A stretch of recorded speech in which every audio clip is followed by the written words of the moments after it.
तो ये आपके लिए है, बुद्धि के साथ कार्य करने का आह्वान।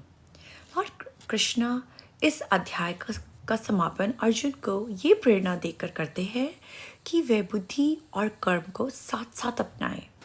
वे अर्जुन को आश्वस्त करते हैं कि जब वह सच्चा ज्ञान प्राप्त कर लेगा तब उसके सभी संदेह दूर हो जाएंगे और वह स्पष्टता, दृढ़ विश्वास और समर्पण के साथ कार्य करेगा। कृष्ण का संदेश स्पष्ट है। ज्ञान और वैराग्य के साथ किया गया कर्म मनुष्य को स्वतंत्रता की ओर ले जाता है, जबकि अज्ञान और मनुष्य को बंधन में डाल देता है। इस समझ के साथ अर्जुन अब एक व्यापक आध्यात्मिक दृष्टि प्राप्त करते हैं। वे अब केवल एक योद्धा की तरह नहीं लड़ते, बल्कि देवी इच्छा का एक साधन बनकर कार्य करते हैं। यह अध्याय उसे आगे आने वाली गहरी शिक्षाओं के लिए तैयार करता है, जहाँ कृष्ण भक्ति, समर्पण और वास्तविकता के अंतिम सत्य को और विस्तार से समझाएंगे।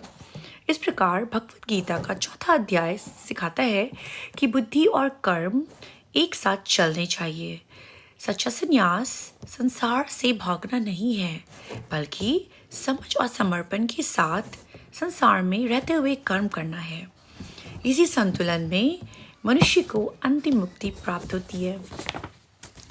इस शिक्षा का मुख्य विचार यह है कि जीवन से भागना समाधान नहीं है। हमें जीवन में अपने कर्तव्य निभाने चाहिए, लेकिन समझदारी और सही सोच के साथ। जब हम ज्ञान के साथ कर्म करते हैं और परिणामों के पीछे नहीं भागते, तब हमारा मन शांत रहता है और हम सही निर्णय ले पाते हैं। हरे कृष्णा।